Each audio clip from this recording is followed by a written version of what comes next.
Hello and welcome back. I am Vandana and we are learning science of class 5. This is EduRise series by Amit Publishing House and here is a book, Innovative Science. Today we are going to start with chapter number 3, Life of Animals. Let's start this chapter with intended learning outcomes. So in this chapter we are going to learn about insects, reptiles, migration means relocation in animals. We are going to learn about fish, birds, amphibians and mammals. So let's move on to kick off. So animals are found everywhere on the earth. Animals जो है हर जगह हैं earth पे. The place where a particular animal lives, eats, grows and reproduces is called its habitat. वो जगह जहाँ पे कोई भी animal रहता है, खाता है, grow करता है या फिर reproduce करता है उसे उसका habitat कहा जाता है. The surroundings that provide animals with the conditions to live and grow are called their environment. वो सराउंडिंग जो एनिमल को प्रोवाइड करते हैं एक ऐसा कंडीशन जिसमें वो आराम से रह सकते हैं, ग्रो कर सकते हैं, उस सराउंडिंग को हम एनवायरमेंट कहते हैं. Let's read about animals and their characteristics. तो चलिए पढ़ते हैं what are the characteristics of the animals. So before that, let's move on to Funtopia. Here you have to read the following and take the correct option. Which of these animals live in water? Rat, fish. Fish is the correct answer. Second, animals like cats, dogs, cows and human beings move with the help of their feathers or limbs. Limbs is the correct answer. Now the third one is, a whale lives in an pond, ocean. Ocean is the correct answer. And the fourth one is, fish have neither legs nor wings or tails. Wings is the true answer. Now, animals are found everywhere. ये हर जगह पाए जाते हैं on land, in water and in air. ये हर जगह पाए जाते हैं चाहे वो land हो, water हो या फिर air हो.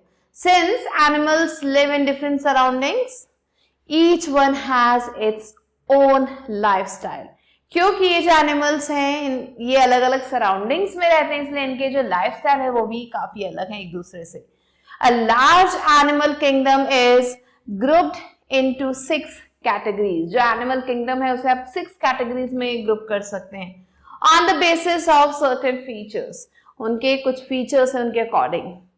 These 6 groups are, यहाँ पे 6 ग्रुप्स दिए गए हैं. पहला है insects, fish, amphibians, reptiles, birds and mammals. ये 6 ग्रुप्स है जिसमें आप इन्हें जो है कैटेगराइज कर सकते हैं. They have different body features. इन सारे एनिमल्स के अलग अलग बॉडी फीचर्स आपको मिलेंगे, बिहेवियर मिलेंगे और हैबिट्स मिलेंगे.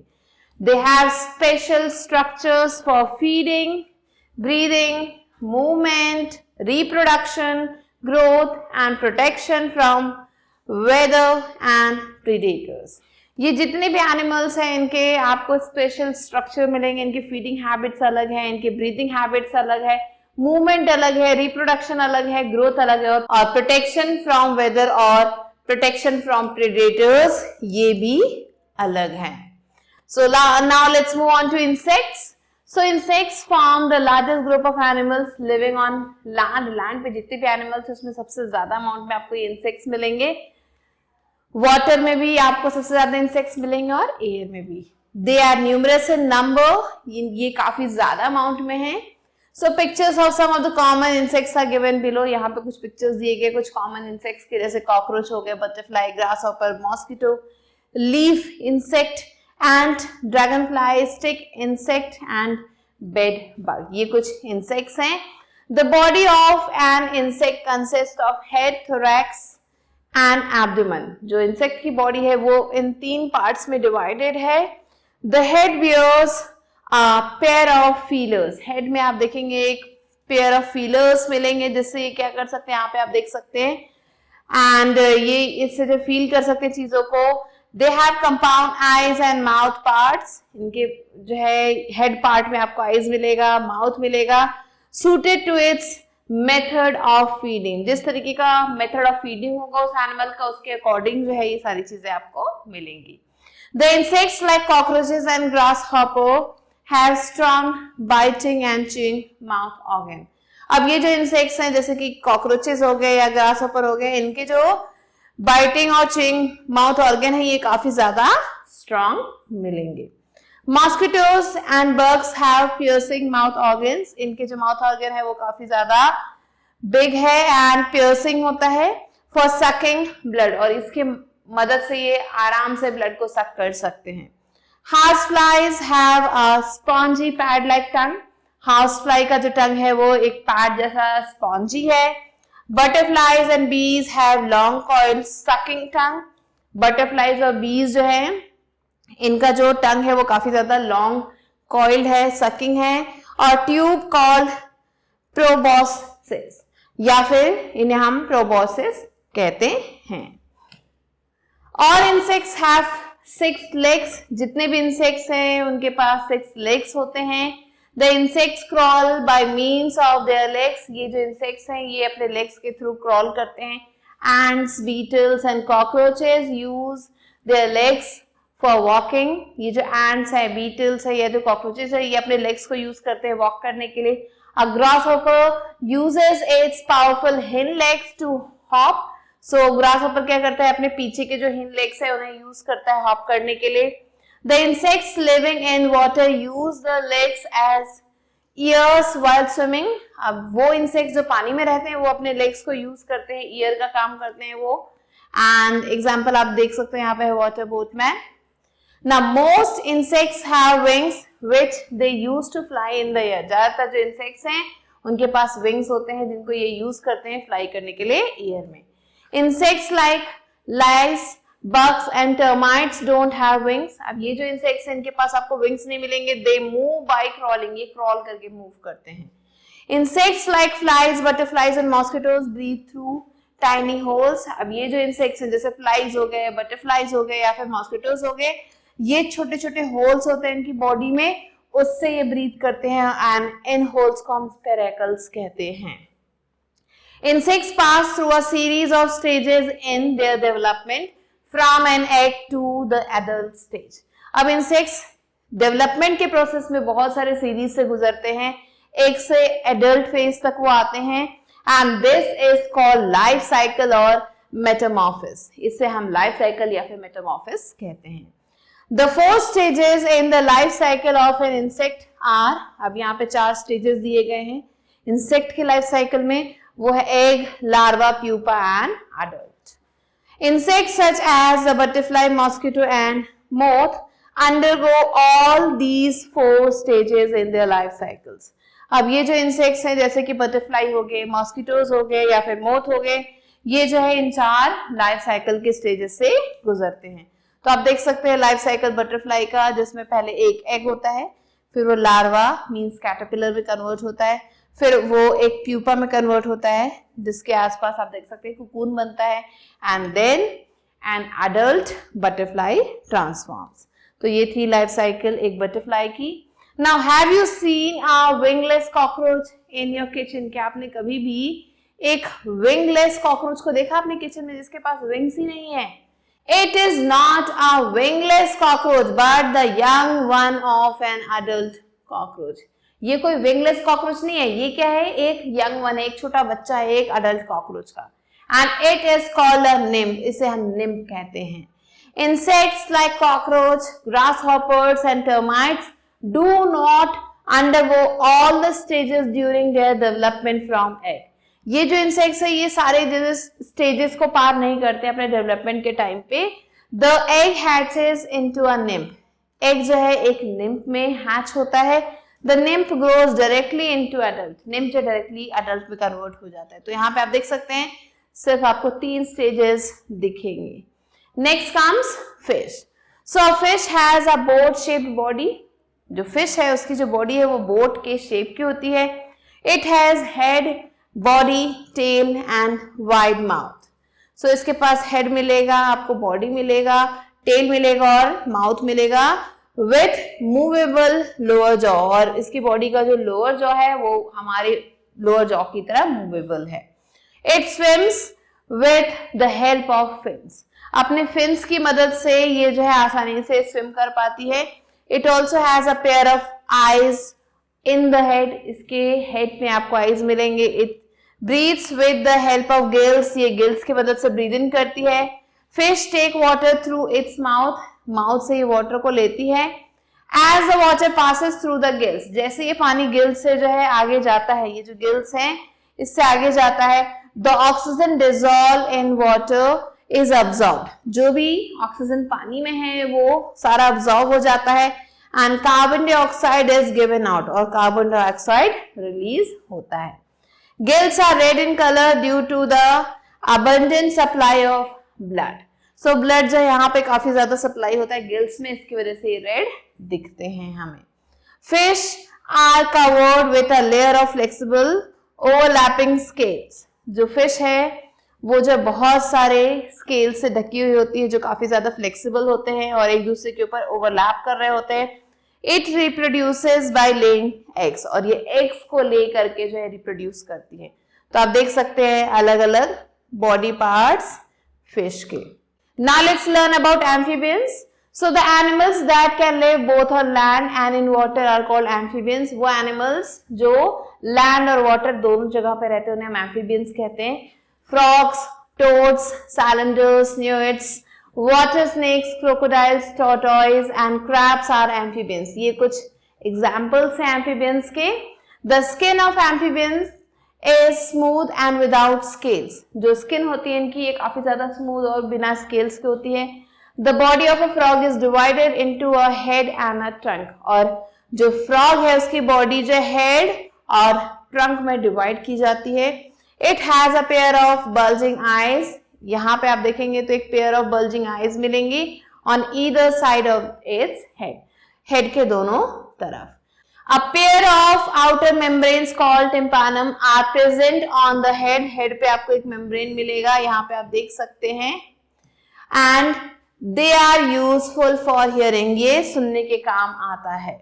It has a wide mouth. इसका माउथ जो है काफी ज्यादा wide मिलेगा आपको. The skin of frog is always moist. और जो skin है frog की ये हमेशा आपको moist मिलेगी. Frogs have two pairs of limbs. इनके पास दो पैर limbs के हैं. The forelimbs are short. ये जो आगे के पैर है ये काफी ज्यादा छोटे होते हैं. The hind limbs are long and help them to leap on the ground. और ये जो hind limbs हैं वो काफी ज्यादा लंबे होते हैं, बड़े होते हैं जिसकी मदद से ये आराम से ग्राउंड पे लीप कर पाते हैं, जंप कर पाते हैं. So the toes of the hind limbs are webbed and help the frog to swim in water. और ये जो toes हैं hind limb के ये आपको webbed मिलेंगे जिसकी मदद से ये आसानी से swim कर पाते हैं water में. It has a long sticky tongue. इसकी जो टंग है काफी ज्यादा लंबी और स्टिकी होती है ताकि ये जो बहुत आसानी से इंसेक्ट्स को कैच कर पाए. It reproduces by laying eggs. ये eggs को ले करके रिप्रोड्यूस करता है. On land it breathes with a pair of lungs. Land पे जब ये एनिमल रहते हैं तो ये लंग्स के थ्रू ब्रीथ इन करते हैं. And in water the frog breathes through its moist skin. और अगर हम वाटर की बात करें तो वहां पे ये फ्रॉग जो है अपनी स्किन से, इनकी जो मॉइस्ट स्किन है उससे वो ब्रीथ करते हैं. Now next comes reptiles. So reptiles have hard horny scales on their bodies. ये जो रेप्टाइल्स है इनकी बॉडी पे आपको हार्ड हॉर्नी स्केल्स मिलेंगे. And they move by crawling on the ground. और ये ग्राउंड पे क्रॉल करके मूव करते हैं. Garden lizards, snakes and tortoises are all reptiles. ये सारे reptiles हैं. The body of a reptile is divided into the head, trunk and tail. जो body है reptile की वो 3 parts में divided है. They have a pair of limbs. इनके पास भी pair of limbs आपको मिलेंगे. Reptiles crawl on the ground. ये ground पे crawl करते हैं. The belly touches the ground. इनकी जो belly है, इनका जो पेट का हिस्सा है वो ground को touch करती है when it moves. जब ये move करते हैं. Reptiles have long tongue to catch insects. इनकी जो टंग है वो काफी ज्यादा लंबी होती है जिससे इंसेक्ट्स को कैच कर पाते हैं. Reptiles like snakes do not have limbs. अब जो snakes हैं वो भी reptiles हैं पर इनके पास आपको limbs नहीं मिलेंगे. They have scales or plates on the underside of the body. इनके पास क्या होता है, scales होता है या फिर plates होते हैं इनकी body के नीचे that are attached to the ribs, जो ribs से attach है. So the strong and flexible muscles of the snake contract and expand and thus help it to move forward. So जो strong और flexible muscle है snake की, वो क्या करता है, contract और expand होने में help करता है उसे, and इसी वजह से वो क्या कर सकता है, easily forward move कर सकता है. Reptiles breathe through lungs. Reptile जो है lung से breathe करते हैं. So ये थे कुछ points about reptiles. Now let's learn about birds. So birds are the most important species among the animals. Animals के बीच में ये काफी ज्यादा important species है. They vary in color, size and behavior. इनका जो color, size और behavior है ये काफी ज्यादा अलग होता है एक दूसरे से. But all of them have similar body forms. लेकिन इन सब का जो body form है वो एक जैसा मिलेगा आपको.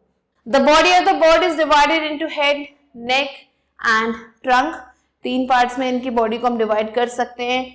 Body of birds is covered with feathers. इनकी body feathers से ढकी हुई होती है. Feathers protect them from cold, rain and help them fly.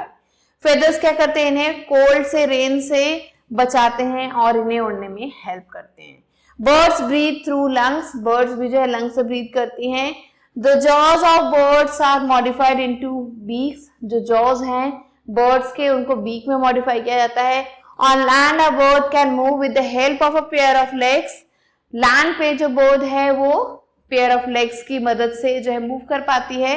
Birds have wings to fly. इनके पास विंग्स होती है उड़ने के लिए. Wings are actually the forelimbs. इनके जो विंग्स होते हैं ये क्या होते हैं, इनके फोरलिम्स होते हैं. By moving their wings up and down they push themselves through the air. ये क्या करती हैं, अपने विंग्स को ऊपर नीचे करके अपने आप को एयर में जो है ये उड़ा पाती हैं, मूव कर पाती हैं.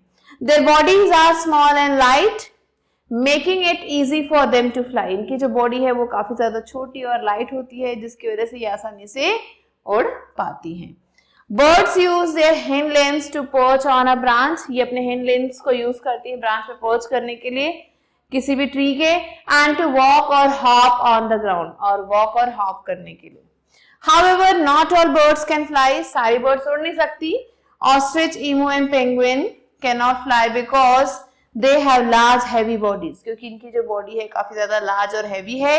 and very poorly developed wings. और इनके जो विंग्स हैं वो बहुत ही poorly developed हैं. अब bird lay eggs.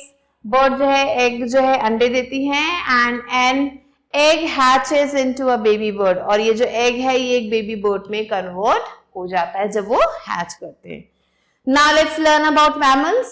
So animals that give birth to young ones and suckle them are called mammals. ऐसे animals जो young ones को birth देते हैं, eggs नहीं देते, उन्हें हम mammals कहते हैं. Mammals have hair on their bodies to protect them and to keep them warm. So ये जो mammals हैं इनकी body पे आपको hair मिलेंगे जिससे ये इनकी जो body है protected रहती है, गर्म रहती है. The body of the mammal is divided into head, neck, trunk and limbs. ये जो body है mammals की उन्हें इन 4 पार्ट्स में डिवाइड किया जाता है. All mammals and human being breathe through lungs. जितने भी मैमल्स हैं, ह्यूमन बीइंग्स हैं, ये सब लंग्स के थ्रू ब्रीथ करते हैं. तो यहाँ पे आप देख सकते हैं parts of a mammal. Now humans have 2 lungs. अब ह्यूमंस के पास 2 लंग्स हैं. One on each side of the heart. Heart के दोनों तरफ आपको ये लंग्स मिलेंगे. The lungs are spongy elastic bags. ये काफी ज्यादा स्पॉन्जी हैं, इलास्टिक बैग की तरह होते हैं. The lungs have tiny tubes inside them called bronchi. So ये जो lungs हैं इनमें आपको छोटे छोटे ट्यूब्स मिलेंगे जिन्हें हम bronchi कहते हैं. and a number of air pockets. और बहुत सारे air pockets मिलेंगे. The blood comes to the lungs through tiny blood vessels called capillaries. जो blood है इन lungs में वो छोटे छोटे blood vessels से आता है जिन्हें हम capillaries कहते हैं. When we inhale through the nose, जैसे हम nose के through inhale करते हैं, the air goes to the lungs. air जो कहाँ जाती है, हमारे lungs में जाती है. Which expands. तो जैसे हम सांस लेते हैं हमारे lungs expand कर जाते हैं. Here exchange of gases take place. यहीं पे जो है जो भी gases का exchange है वो चलता है. And the blood present in the lungs absorb oxygen from the air and releases carbon dioxide. So जो भी blood होता है हमारे lungs में वो क्या करता है, ऑक्सीजन को absorb कर लेता है एयर में से और कार्बन डाइऑक्साइड को रिलीज कर देता है. So when we exhale carbon dioxide it is let out in the atmosphere. तो क्या होता है, हम जब भी जो है कार्बन डाइऑक्साइड को एक्सहेल करते हैं, सांस को बाहर छोड़ते हैं, तो ये कार्बन डाइऑक्साइड एटमॉस्फेयर में जाके मिक्स हो जाता है. Mammals have well developed organ systems and sense organs. ये जो mammals हैं इनके जो organ system है, sense organ है, वो काफी अच्छे से developed होते हैं. Now mammals have 4 well developed limbs. Mammals के जो है 4 well developed limbs होते हैं. Cows, camels and dogs use all their 4 limbs. अब ये जो animals है ये अपने सारे limbs को use करते हैं for walking and running, walk करने के लिए और run करने के लिए. Human beings use only 2 limbs. Human beings सिर्फ 2 limbs को use करते हैं for walking and they are called hind limbs. Walking के लिए इन्हें use करते हैं, इन्हें hind limbs कहा जाता है. They use their hands or forelimbs for holding or catching things. अब हम humans या फिर ये जो mammals है ये क्या करते हैं, अपने hind limbs को use करते हैं hold करने के लिए चीजों को या फिर catch करने के लिए चीजों को. तो यहाँ पे आप देख सकते हैं child, cat, dog and camel. ये सारे क्या है, mammals, and mammals move with the help of their limbs. Now let's move on to migration, relocation in animals. So some animals move to long distances at certain time of the year. कुछ ऐसे animals हैं वो क्या करते हैं, लंबी दूरी तय करते हैं साल के कुछ समय पे, and they travel in large groups. और ये बहुत बड़े ग्रुप में travel करते हैं. This mass movement of animal from one place to another is known as migration. और ये जो mass movement है animals का एक जगह से दूसरी जगह, इसे migration कहते हैं. Animals migrate to escape harsh weather. Animals क्या करते हैं, migrate करते हैं harsh weather condition से बचने के लिए, in search of food, food की तलाश में, and to reach their breeding grounds, अपने breeding grounds तक पहुंचने के लिए, where they can safely give birth to their young ones, जहाँ पे वो बहुत ही safely अपने young ones को पैदा कर सकते हैं. Some birds like stork, the Siberian crane and mallard duck visit India every winter. कुछ birds जो है जिनके नाम यहाँ mention किए गए हैं, ये क्या है, ये migratory birds है जो क्या करते हैं, इंडिया हर साल आते हैं. Migration is common in birds. Birds में ये काफी ज्यादा common है. The Arctic tern travels a distance of nearly 70,000 kilometer in a year. ये जो आर्टिक टर्न है ये क्या करता है, ट्रैवल करता है डिस्टेंस जो कि 70,000 किलोमीटर है एक साल में, from north pole to south pole. North pole से ये साउथ पोल की तरफ आता है. Scientist use various methods to study migration. Migration को स्टडी करने के लिए साइंटिस्ट बहुत सारे मेथड्स को स्टडी करते हैं. So rings and tiny transmitters are fixed on animals to track their movement patterns. Animals के बॉडी पर रिंग्स और छोटे छोटे ट्रांसमीटर्स लगाए जाते हैं ताकि उनको ट्रैक किया जा सके, उनके मूवमेंट को, उनके मूवमेंट पैटर्न को ट्रैक किया जा सके. Now this was the chapter. Let's move on to make teaching fun. So here you have to look for a habitat in your neighbourhood and identify different animals and you have to note these things. So what are the most common animals in that habitat. उस habitat में सबसे ज्यादा common animals कौन कौन से हैं. Do they come in contact with humans? क्या ये humans के साथ contact में आते हैं? And where do they find their food in that habitat? ये अपने food को कहाँ ढूंढते हैं उस habitat में? So do it yourself. Now let's move on to word seed. So forelimbs are front legs in animals. Hind limbs are back legs in animals. Habitat is a natural home or place where an organism, animal or plant lives, grow and reproduce. Migration is the large-scale movement of animals for favorable conditions, and suckle is to feed a baby with milk from the mother's breast. Now let's move on to quick review. Different animals are found in different habitats. अलग-अलग habitats में हमें अलग-अलग तरीके के animals मिलेंगे. The surroundings in which an animal live is called its habitat. वो surrounding जिसमें एक animal रहता है उसे habitat कहा जाता है. Forest, desert, river and are some of the examples of habitats. The organs for movement, breathing and feeding in animals are suited to their habitat. जो organs है animals का, उनके movement के लिए, उनके breathing या फिर feeding के लिए, वो जो उसके habitat के according होता है. Different animals have different breathing organs. अलग अलग animals में आपको अलग अलग breathing organs मिलेंगे जैसे gills, lungs, skin and spiracles. Now animals move in search of food and shelter with the help of fins, legs and wings. So these are some of the important points to be remembered. Now let's move on to book exercise, which is put on your thinking cap. A exercise is darken the correct option in OMR sheet. So here the first one is insects breathe with the help of lungs, gills, spiracles or nose. Correct answer is spiracles. Second, scales are found in fish, camel, elephant, giraffe. Correct answer is fish.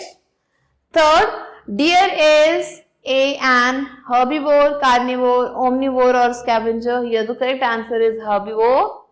Fourth one, dash are lung breathers. Insects, fish, mammals or birds. Correct answer is mammal. And the fifth one is dash migrates covering a large distance. Fish, penguin, Arctic tern or flamingo.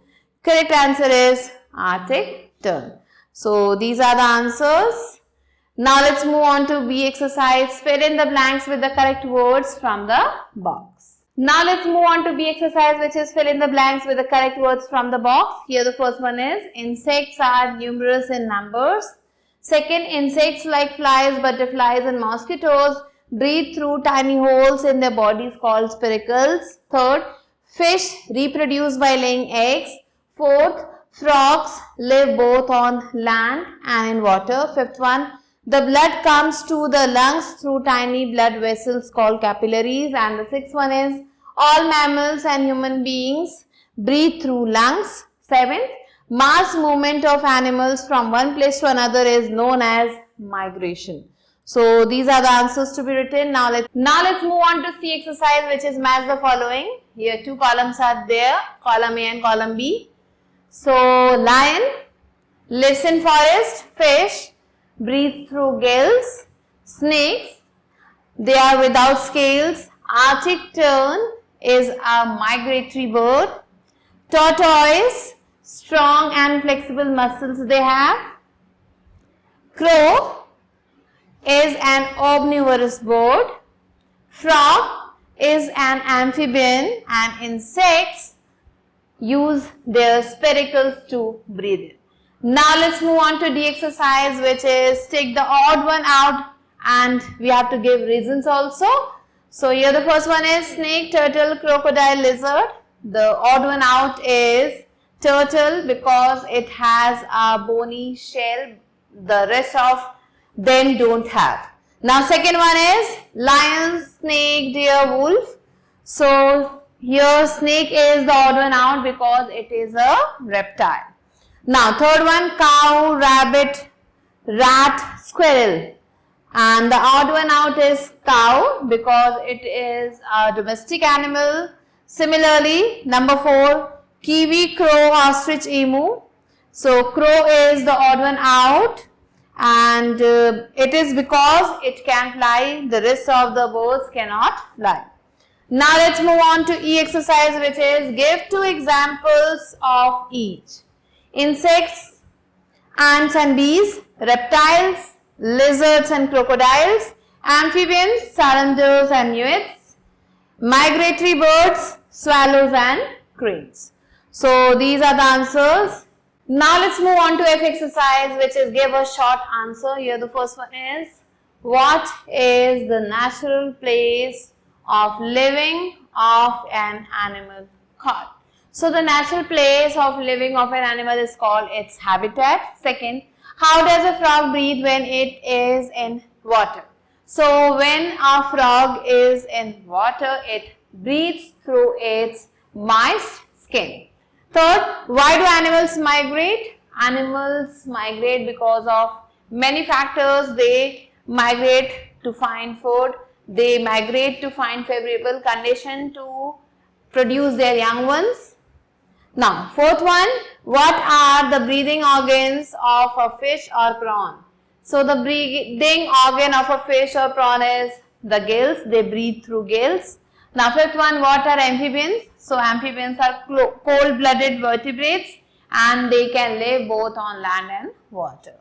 Now, let's move on to G exercise. Answer these questions. First one, how is the body of a fish adapted to live in water?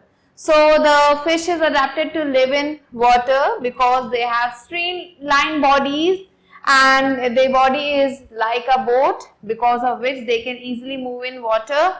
They have gills and fins. Fins help them to move and gills help them to breathe. Now second, how is a frog adapted to live both in water or on land? So frogs can live both on land and water. In water, they breathe in through their moist skin, and when they come back to land, they breathe through their lungs. Now third one, describe movements in mammals. So mammals can move in various ways. They can walk, run, climb, jump, etc. Now fourth one, what features of a bird's body help it to fly? So there are many features that help a bird to fly. First of all, they have hollow bones. Their bones are hollow because of which their body weight is very light. They have feathers because of which they can fly. Next, describe how air reaches the inside of an insect's body. So the air outside reaches the inside of an insect's body through a small opening in their body which is known as spiracle. Now sixth, snakes don't have legs. How do they move? वो कैसे move करते हैं? So snakes move through the scales in their body and they have very powerful muscles. These muscles help it to move forward and backward. So these are the answers that you have to write down, and with this we have completed the chapter. I hope you understood it. I'll be meeting you soon with a new video and a new chapter. Till then, stay tuned and thanks for watching.